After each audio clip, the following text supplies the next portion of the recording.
Benvinguts a la ronda del Canal Català.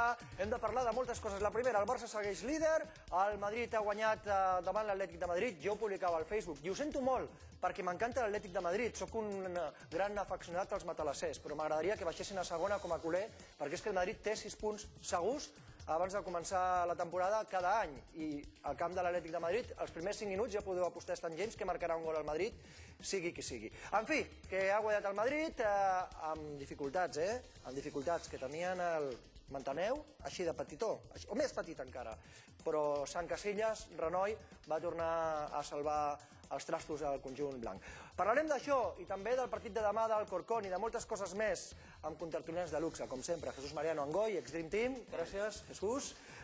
Oliver Martínez. ¿Qué tal? Te has olvidado de Higuaín, ¿eh? Ah, no, després parlem.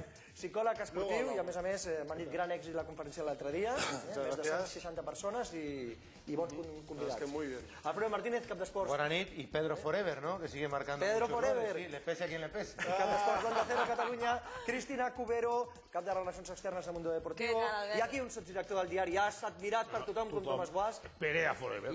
Perea Forever. Exacte. Una cosa